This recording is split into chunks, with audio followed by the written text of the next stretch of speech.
అందరికీ మరణాత మరణాత మహిమ స్వరం కార్యక్రమం వీక్షిస్తున్న దేవుని పిల్లలైన మీ అందరికీ ప్రభు నామంలో శుభములు కలుగును గాక. ప్రతిరోజు ఇదే సమయంలోకి ఈ కార్యక్రమంను వీక్షించి దైవాశీర్వాదములు పొందండి. ఇప్పుడు పాస్టర్ సామ్యూల్ సుందర్ రెడ్డి గారు దేవుని వాక్య వర్తమానం అందిస్తారు. శ్రద్ధగా ఆలకించండి. దేవునికి స్తోత్రం. అందరికీ మరణాత. దేవుడు అనుగ్రహించిన ప్రాముఖ్యమైన సమయంలో దేవుని వాక్యాన్ని ధ్యానించుకుందాము. ముందుగా పరిశుద్ధ వేద గ్రంథంలోని వాక్య భాగాన్ని చదువుకుందాము. 118వ కీర్తన 8-9 వచనాలు. మనుష్యులను నమ్ముకొనుట కంటే యెహోవాను ఆశ్రయించుట మేలు, రాజులను నమ్ముకొనుట కంటే యెహోవాను ఆశ్రయించుట మేలు. మహాపరిశుద్ధుడా, మహాగణుడా, మహిమగల దేవ, ప్రేమస్వరూపి, దయగల యేసు క్రీస్తు ప్రభువాని ఘనమైన నామానికి వందనాలు, స్తోత్రాలు, స్తుతులు చెల్లించుకొనుచున్నాము. శ్రేష్టమైనటువంటి మధ్యాహ్నకాల సమయములో ప్రభువా, నీ మాటలు వినాలని నీ బిడ్డలను మేమును ఆశపడుచు ఉన్నాము, వేచి ఉన్నాము తండ్రి, నిలిచి ఉన్నాము దేవ. తండ్రి, నీ మాటలతో ప్రభువా మా హృదయాలు తెప్పరిల్లుతాయి. నీ మాటలతో ప్రభువా నీ బిడ్డలు ఆశీర్వాదం పొందుకుంటారు, ఆదరింపబడతారు కనుక ప్రభువా జీవింపజేసే శక్తి కలిగినటువంటి నీ మాటలను ఈ ప్రాముఖ్యమైన సమయంలో మాకు అందించమని, మాతో మాట్లాడమని వాక్యమై ఉన్న యేసు నామములో అడుగుచున్నాం పరమ తండ్రి, ఆమేన్. దేవ నామమున మీ ಎಲ್ಲರಿಗೂ కూడా శుభములు కలుగునుగాక. చాలా సంతోషం. మరి చక్కని రీతిలో ఈ కార్యక్రమాన్ని ఆదరిస్తూ ఉన్నారు. చూస్తూ ఉన్నందుకు మరొక పర్యాయం మీ అందరికీ కూడా వందనాలు తెలియజేస్తూ ఉన్నాను. మరి ఈరోజు ఒక క్రొత్త అంశాన్ని మీ అందరితోనూ మాట్లాడాలని ఆశపడుతూ ఉన్నాను. దేవుని యొక్క మహాకృపను బట్టి మరి దేవుడిచ్చినటువంటి ఈ అంశము అనగా 118వ కీర్తన 8-9 వచనాలు మనందరికీ కూడా కంటత వచ్చినటువంటి వచనాలు. ఎందుకు అంటే మనుష్యులు నమ్ముకున్నట్టు కంటే యెహోవాను ఆశ్రయించుట మేలు అని, రాజులు నమ్ముకున్నట్టు కంటే యెహోవాను ఆశ్రయించుట మేలు అనేటువంటి మాటలు పదే పదే మనము వింటూ ఉంటాం. అలాగే పదే పదే మనం అనుకుంటూ ఉంటాం. అంటే దేవుని వాక్యం ఏమి చెబుతుంది అంటే మనుష్యులు నమ్మడం కాదు కానీ దేవుని ఆశ్రయించు. మనుషులను ఆశ్రయించడం కాదు, దేవుడిని ఆశ్రయించు. రెండవది, రాజులను ఆశ్రయించడం కాదు, అధికారులను ఆశ్రయించడం కాదు, దేవుడిని ఆశ్రయించు. అంటే దేవుడిని ఆశ్రయిస్తే ఏ కార్యమైనా జరుగుతుందా అంటే ప్రతి కార్యము జరుగుతుంది. అందుకని ఈరోజు మన మెసేజ్ అంశం ఏమిటంటే ఆయన్ను ఆశ్రయిస్తే, దేవుణ్ణి ఆశ్రయిస్తే ఏమి జరుగుతాయి నీ జీవితంలో అనే విషయాలు ఈరోజు మనము ఆలోచించవలసిన వారమై ఉన్నాం.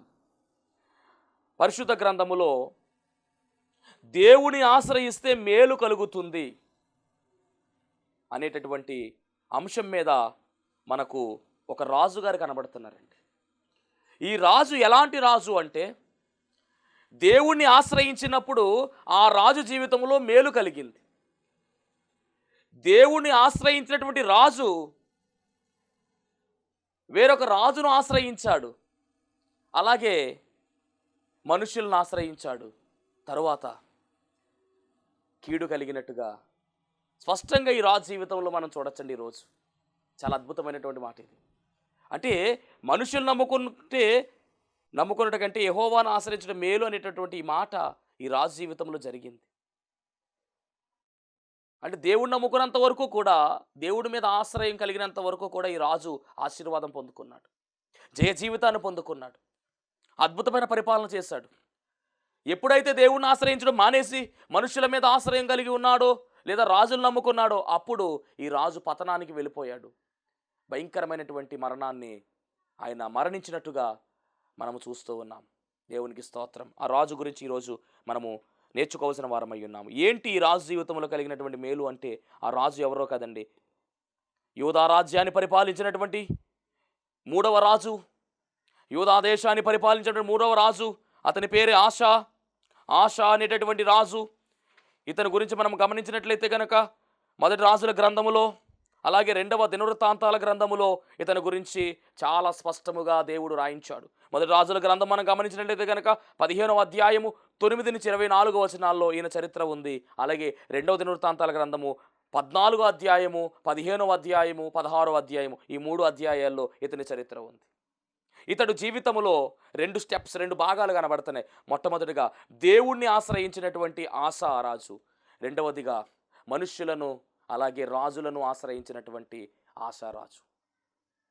ఈ రెండు ఉన్నాయి. దేవుణ్ణి ఆశ్రయిస్తే ఏం జరిగింది, మనుషులను ఆశ్రయిస్తే ఏం జరిగింది, ఈ చరిత్ర అంతా కూడా ఈ రాజు ద్వారా మనం ఈరోజు నేర్చుకోబోతూ ఉన్నాం.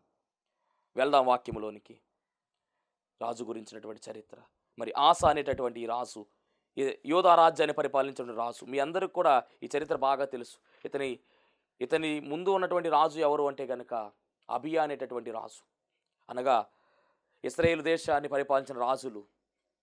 మరి ఇశ్రాయేలు దేశముగా ఉన్నప్పుడు, కలిసి ఉన్నప్పుడు, ఉమ్మడిగా ఉన్నప్పుడు, విడిపోకముందు మొట్టమొదటిగా సౌలు అనేటువంటి రాజు పరిపాలించాడనే విషయము, అలాగే రెండవదిగా దావీదు గారు పరిపాలించారు ఒక 40 సంవత్సరాలు. ఆ తరువాత సొలొమోను పరిపాలించాడు. అనగా ముగ్గురు రాజులు లైన్గా 440 పరిపాలించిన తరువాత మరి సౌలు యొక్క సొలొమోను తర్వాత ఆయన మరణించిన తర్వాత ఆయన కుమారుడు రెహబాము పరిపాలన మొదలుపెట్టాడు. రెహబాము కాలంలో రాజ్యము 2 ముక్కలుగా చీలిపోయింది, 2 రాజ్యాలుగా చీలిపోయింది. ఉత్తర రాజ్యముగాను, దక్షిణ రాజ్యముగాను. దక్షిణ రాజ్యాన్ని యోధా రాజ్యం అన్నారు. దాంట్లోకి 2 గోత్రాల వారు వచ్చారు, యోధా గోత్రము అలాగే బెన్యామీను గోత్రము. అలాగే రెండవదిగా మనం గమనించినట్లయితే కనుక ఉత్తర రాజ్యంగా పిలువబడింది. ఈ ఉత్తర రాజ్యాన్ని ఇశ్రాయేలు రాజ్యం అన్నారు. దీనిలోనికి 10 గోత్రాల వారు వచ్చారు. ఈ 10 గోత్రాల వారిని యెరోబాము పరిపాలన చేస్తూ ఉంటే 2 గోత్రాల వారిని అనగా యోధా రాజ్యం, దక్షిణ రాజ్యాన్ని రెహబాము పరిపాలన చేస్తూ ఉన్నాడు. రెహబాము తరువాత అబియా అనేటటువంటి అతని కుమారుడు పరిపాలన చేసినట్టుగా ఆ తరువాత కాలములో మరి అబియా మరణించాడు. అబియా పరిపాలన కూడా సరైనటువంటి పరిపాలన కాదు. రెహబాము పరిపాలన కూడా సరిగా లేదు. అబియా అనేటువంటి రాజు పరిపాలన చేశాడు, అతను కూడా సరిగా పరిపాలించలేదు. ఆ తరువాత 3వ రాజు ఎవరంటే ఆస అనేటటువంటి రాజు. దాదాపుగా 41 సంవత్సరాలు పరిపాలన చేసినటువంటి చరిత్ర ఈ రాజుగారికి ఉంది. చాలా చక్కని పరిపాలన చేశాడు. నేను చెప్తున్నాను కదా, ఈయనలో 2 భాగాలు కనబడుతున్నాయి. ఒకటి దేవుణ్ణి ఆశ్రయించిన ఆశ, రెండవది మనుషులను ఆశ్రయించిన ఆశ. మనము దేవుణ్ణి ఆశ్రయించిన ఆశ వలె మనము జీవించాలి. ఈ రాజుగారి పేరు ఆస, తండ్రి గారి పేరు అబియా. మరి ఆస అనేటటువంటి పేరుకు అర్థం ఏమిటంటే వైద్యుడు అనేటటువంటి అర్థము. వైద్యుడు అనేటటువంటి అర్థం కనబడుతుంది. చాలా చక్కని పరిపాలన చేసిన రాజుగా ఈయనకు చరిత్ర ఉంది. చదువుకుందాం ఒకసారి. 2వ దినవృత్తాంతాల గ్రంథం 14వ అధ్యాయము, 2వ దినవృత్తాంతం 14వ అధ్యాయము 1వ వచనం. 14:1. అబియా తన పితరులతో కూడా నిద్రింపగా జనులు అతనిని దావీదు పట్టణమందు పాతిపెట్టిరి. అతనికి బదులుగా అతని కుమారుడైన ఆస రాజాయేను. ఇతని దినములలో దేశము 10 సంవత్సరములు నెమ్మది పొందేను. ఎంత అద్భుతమైన మాట అండి. 10 సంవత్సరాలు నెమ్మది పొందుకున్నటువంటి చరిత్ర కనబడుతూ ఉంది. అంటే ఆ సమయంలో యుద్ధాలు లేవు, ఆ సమయంలో ఇబ్బందులు లేవు, చాలా చక్కని పరిపాలన జరుగుతూ ఉంది. ఎందుకు పరిపాలన జరుగుతుందంటే ఈయన దేవుణ్ణి ఆశ్రయించాడు. దేవుణ్ణి ఆశ్రయించినటువంటి చరిత్ర ఈ రాజుకు ఉంది. గనుకనే ఎలాంటి ఇబ్బంది లేకుండా, ఎలాంటి యుద్ధ వాతావరణం లేకుండా చక్కగా వెళ్ళిపోతూ ఉంది. ఈ మాట మనకు కావాలంటే 2వ దినవృత్తాంతాల గ్రంథము 14వ అధ్యాయము 7వ వచనం చదువుకుందాం. అక్కడ ఉన్నటువంటి మాట. అతడు యోధా వారికి ఇలాగు ప్రకటన చేసెను, మన దేవుడైన యెహోవాను ఆశ్రయించినందున ఆయన మన చుట్టూను నెమ్మది కలుగ చేసి ఉండెను. అంటే నెమ్మది ఎందుకు కలుగుతుందంటే దేవుణ్ణి ఆశ్రయించాడు. అంటే ఇప్పుడు ఈ ఆస అనేటటువంటి ఈ రాజు ఎవరిని ఆశ్రయించాడు అంటే మనుష్యులను ఆశ్రయించలా, రాజులను ఆశ్రయించలా. ఎవరిని ఆశ్రయించాడు అంటే రాజుగారు అయినప్పటికీ రాజులను ఆశ్రయించడము కాదు, మనుషులను ఆశ్రయించడము కాదు, దేవాది దేవుడైనటువంటి మహారాజు అయినటువంటి రాజులకే రాజు అయినటువంటి ఆ రాజైన దేవుణ్ణే ఆశ్రయించినటువంటి రాజే ఈ ఆస. ఆశ్రయించాడు కాబట్టే నెమ్మది కలుగుతుంది, ఆశ్రయించాడు కాబట్టే మేలు కలుగుతుంది. ఈరోజు నీ జీవితంలో మేలు కావాలి అంటే, నెమ్మది కావాలి అంటే మనుషులను ఆశ్రయించొద్దు. దయచేసి ఎవరిని ఆశ్రయించాలంటే దేవుణ్ణి ఆశ్రయించు. ఖచ్చితంగా మేలు కలుగుతుంది, ఖచ్చితంగా నెమ్మది కలుగుతుంది, మేలు కలుగుతుంది. 34వ అధ్యాయము 10వ వచనం, కీర్తనల గ్రంథం 34:10. మన జీవితంలో ఆయన ఆశ్రయిస్తే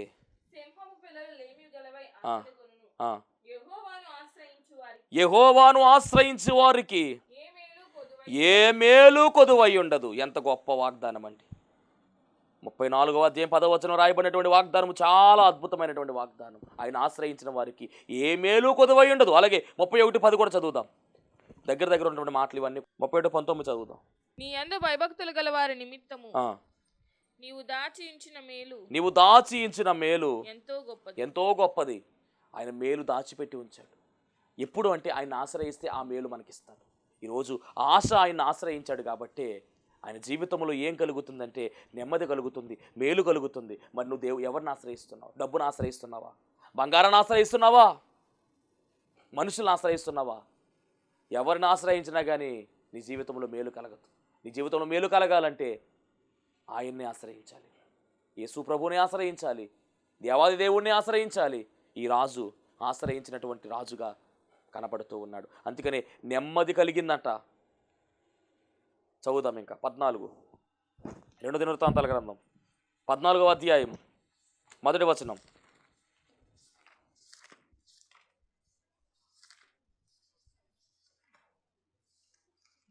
ఇతని దినములలో దేశము 10 సంవత్సరములు నెమ్మది పొందెను. ఆ తర్వాత మనం గమనిస్తే 6వ వచనం చదువుదాం. 6 ఆ సంవత్సరములలో అతనికి యుద్ధములు లేకపోవుట చేత దేశములో నెమ్మది కలిగి ఉండెను. నెమ్మది ఎందుకంటే కనుక దేశంలో యుద్ధాలు లేవంటండి. ఏకంగానే 10 సంవత్సరాల వరకు యుద్ధాలు లేకుండా జరిగిపోయింది.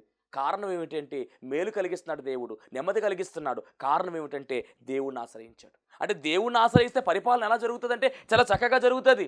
ఈరోజు కుటుంబం అనేటటువంటి నీ జీవితము మరి కుటుంబముతో మిళితమైంది కాబట్టి నీ కుటుంబము చాలా చక్కగా నడిపించబడాలి అంటే, చక్కగా పాలించబడాలి అంటే కనుక ఎవరిని ఆశ్రయించాలి? దేవుణ్ణి ఆశ్రయించాలి. నీ జీవితంలో మేలులు చూడాలంటే దేవుణ్ణి ఆశ్రయించు, లోకాన్ని ఆశ్రయించొద్దు, డబ్బును ఆశ్రయించొద్దు.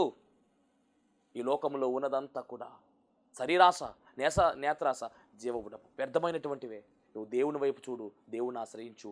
ఆశా జీవితము మనకు నేర్పిస్తున్నటువంటి పాఠం అదే. ఈ ఆశా జీవితంలో మనం గమనించినట్లయితేనండి అద్భుతమైనటువంటి మేలులు కనబడుతూ ఉన్నాయి. ఒకటి, ఈ ఆశా జీవితము ఎలాంటిదంటే యథార్థముగా నడిచినటువంటి ఆశగా కనబడుతున్నాడు. ఎప్పుడైతే దేవుణ్ణి ఆశ్రయించడం మొదలెడతావో నీ జీవితము ఎలా ఉంటుందంటే యథార్థత అనేటటువంటిది నీ జీవితంలోకి వస్తుంది. 14వ అధ్యాయం 2వ వచనం. ఆసా తన దేవుడైన యెహోవా దృష్టికి అనుకూలముగాను యథార్థముగాను నడిచిన వాడై. ఎందుకు నడుస్తున్నాడంటే దేవుణ్ణి ఆశ్రయించాడు కాబట్టి యథార్థమైనటువంటి ప్రవక్తన కలిగిన వాడుగా కనబడుతున్నాడు. మరి దావీదు జీవితము కూడా అంతే కదా. యథార్థమైనటువంటి జీవితము దావీదుది. యథార్థ వర్తనుడుగా ఆయన పిలువబడ్డాడు. దేవుని యొక్క చిత్తానుసారుడుగా, దేవుని యొక్క హృదయానుసారుడుగా దావీదు పిలువబడ్డాడు. దావీదు వలె ఈ రాజు కూడా ఎలా ఉన్నాడంటే యథార్థముగా కనబడుతున్నాడు. ఎందుకు కనబడుతున్నాడంటే దేవుణ్ణి ఆశ్రయించిన వాడుగా ఉన్నాడు కాబట్టే ఇంతటి వైభవము ఈయనకు వచ్చింది. దేవునికి మహిమ కలుగును గాక. అలాగే హృదయములో కూడా యథార్థత కలిగిన వాడుగా మరి దావీదు మనకు కనబడుతూ ఉన్నాడు. యథార్థవర్తనులు ఆయనకి ఇష్టలు అని రాయబడింది. అలా ఉంటే యథార్థవతులు ఆయనకిష్టులైనటువంటి వారికి భూమి మీద సమాధానము కలుగును అనేటటువంటి మాట మనం అందరికీ బాగా వచ్చు. లోకాసువార్త 2వ అధ్యాయంలో కనబడుతుంది. అంటే సమాధానము రావాలన్నా, నెమ్మది రావాలన్నా ఏం చెయ్యాలి? మేలు కలగాలన్నా దేవుని యందు మనము ఆశ్రయము కలిగి ఉండాలి. ఆయన మనం ఆశ్రయించాలి. రెండవదిగా మనం గమనిస్తే ఆయన ఆశ్రయించినటువంటి ఈ రాజు జీవితంలో నెమ్మది, అలాగే ఆశీర్వాదాలు, అలాగే గమనించాలి మరి యుద్ధాలు కూడా లేకుండా చాలా ప్రశాంతంగా వెళ్ళిపోతుందంటండి. కాబట్టి మనము ఆయన ఆశ్రయించాలి. ఒకానొక సమయంలో ఈ రాజు పరిపాలన ఆ క్రమంలోనే మరి ఒక యుద్ధము జరిగినట్టుగా పరిశుద్ధ గ్రంథంలో మనం చూడొచ్చు. 14వ అధ్యాయము 9వ వచనం. యుద్ధము ఎవరు వస్తున్నారు చూద్దాం. కూషీడైన జరాహు వారి మీద దండెత్తి 1000 సైన్యమును 300 రథములను కూర్చుకుని బయలుదేరి మారేషా వరకు రాగా ఆసా అతనికి ఎదురబోయెను. అంటే కూషీడైన జరహు అనేటటువంటి వారు దండెత్తి 1000 మంది, అంటే 10 లక్షల మంది అండి. 10 లక్షల మంది జనాంగం సైన్యం వస్తుందంట ఎదుర్కొని. ఈ 10 లక్షల మంది కూడా మరి యుద్ధానికి వస్తూ ఉన్నారు.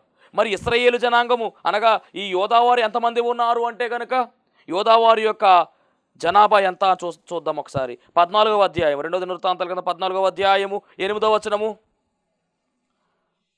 ఆ కాలమున ఆ కాలమున డాళ్లను ఈటెలను పట్టుకొను 3,00,000 మంది యోధావారును 3,00,000 మంది యోధావారును కేడములు ధరించి విల్లివేయు ఆ, 2,80,000 మంది 80,000 మంది బెన్యామీనులను ఆ, కూడిన అంటే మొత్తం యోధావారు ఎంతమంది అంటే 3,00,000 మంది. అలాగే బెన్యామీనులు ఎంతమంది అంటే కనుక యుద్ధ వీరులు మనం గమనిస్తే కనుక 2,80,000 మంది. అంటే రెండు కలుపుకుంటే 5,80,000 మంది మాత్రమే వీళ్ళు ఉన్నారు. కానీ అవతల వారి సైన్యం ఎంత అంటే కనుక 10,00,000 మంది. ఎవరు ఎక్కువ అంటే కనుక ఆ యొక్క జరహు అనేటటువంటి వారి సైన్యమే ఎక్కువ. ఇప్పుడు మరి ఈ వీరికి వారికి యుద్ధము జరగబోతా ఉంది. వీరికి వారికి యుద్ధము జరగబోతా ఉంది. ఈ యుద్ధములో విజయము సాధించాలి. ఇక్కడ జనాన్ని చూసుకుంటే విజయము రాదు, ఎందుకంటే సైన్యము అవతల వారిది ఎక్కువ. ఇక్కడ ఆసాకున్నటువంటి సైన్యము చాలా తక్కువ. చాలా భయం కలుగుతున్నటువంటి పరిస్థితి అది. అలాంటి సమయంలో ఈ ఆస అనేటటువంటి ఈ రాజు మనుషుల వైపు చూడలేదు, ఇతర రాజుల యొక్క సహాయాన్ని కోరలేదు. చాలామంది ఏం చేస్తారంటే ఇతరుల రాజుల యొక్క సహాయాన్ని కోరతారు, కానీ ఎలాంటి సహాయాన్ని ఈయన కోరుకోకుండా కేవలము దేవుని యొక్క సహాయాన్ని మాత్రమే కోరుకున్నాడు. దేవుని మాత్రమే ఆశ్రయించినటువంటి రాజుగా ఈయన కనబడుతూ ఉన్నాడు. చదువుదాం ఒకసారి మాట. 14వ అధ్యాయం 11వ వచనం. ఆసా తన దేవుడైన యెహోవాకు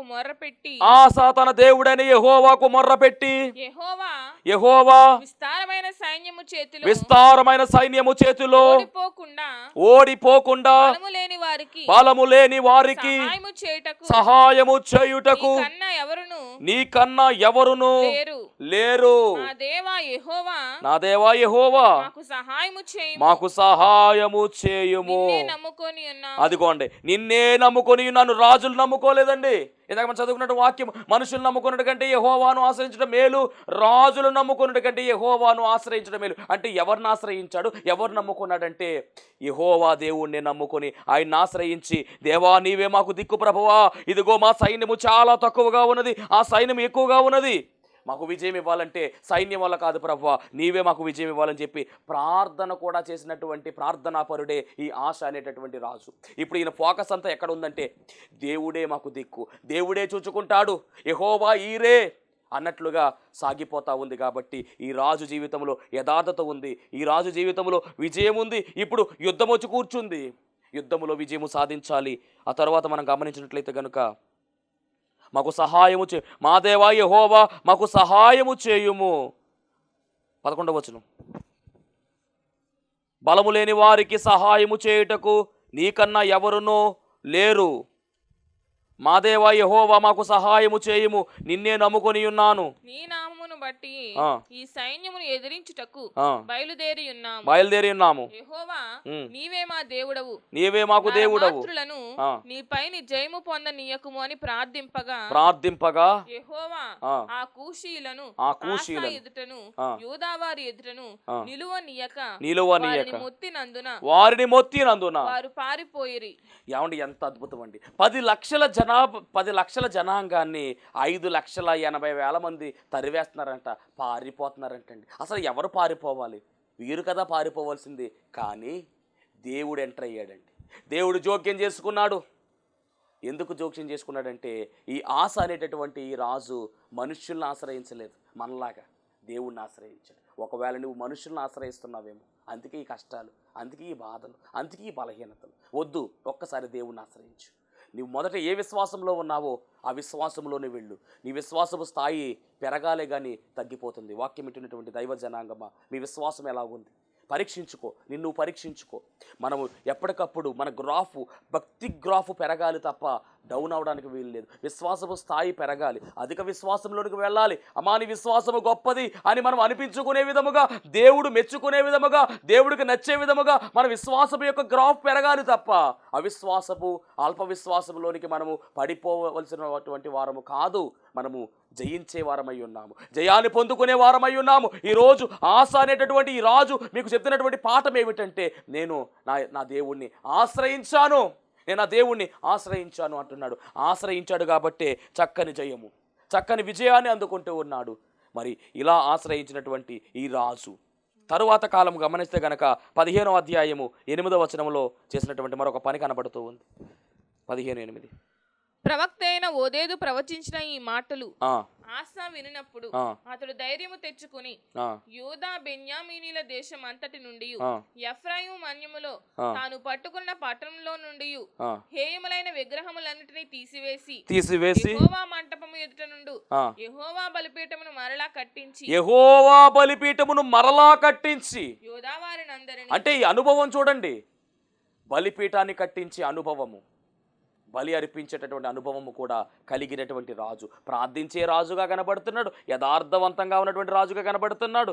అలాగే ధర్మశాస్త్రాన్ని పొందుకున్నవాడిగా, ధర్మశాస్త్రాన్ని పాటించేవాడుగా ఈయన కనబడుతున్నట్టుగా మనం చూడొచ్చు. 14:4 రాయబడిన మాట, 2 దినవృత్తాంతాలు 14:4.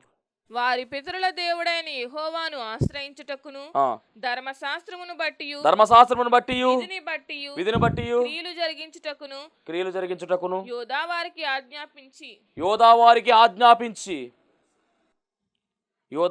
ఆజ్ఞాపించి దేవునికి మహిమ కలుగును గాక. ఏదేమైనప్పటికీ ధర్మశాస్త్రాన్ని పాటించేవాడిగా, ధర్మశాస్త్రాన్ని అనుసరించేవాడుగా ఈ రాజు కనపడుతున్నాడు. ఎంత గొప్ప ధన్యతో, ఎంత గొప్ప ఆధిక్యతో ఇది గమనించాలి. దేవుని యొక్క మహాకృపను బట్టి మరి ఈ రాజు దేవుణ్ణి ఆశ్రయించినటువంటి రాజుగా, ఇప్పుడు యుద్ధములో విజయం వచ్చింది. ఎందుకు వచ్చింది అంటే దేవుణ్ణి ఆశ్రయించాడు. ఒకవేళ నీ జీవితంలో కూడా కష్టాలతో, బాధలతో, బలహీనతతో, సమస్యలతో, శోధనలతో నువ్వు యుద్ధం చేస్తున్నావా? ఇదిగో, యుద్ధములో విజయము సాధించాలంటే మనుషుల వైపు చూడొద్దు, దేవుని వైపు చూడు. ఆయన్ని ఆశ్రయించు, మనుషులను ఆశ్రయించొద్దు. ఖచ్చితంగా మేలు కలుగుతుంది, నెమ్మది కలుగుతుంది. ఇప్పుడు ఈ రాజు జీవితంలో ఎంత ఆధిక్యతో మనం గమనిస్తూ ఉన్నాం. మరి తర్వాత కాలంలో ఏం జరిగిందో ఒక్కసారి చూసినట్లయితే, ఇప్పటి వరకు కూడా దేవుణ్ణి ఆశ్రయించినటువంటి రాజు మనకు కనబడుతూ ఉన్నాడు. దేవుణ్ణి ఆశ్రయించినటువంటి కాలమంతా కూడా చాలా చక్కగా నెమ్మది కలిగింది, చాలా చక్కగా సంతోషమే కలిగింది, చాలా చక్కగా సమాధానమే వచ్చింది.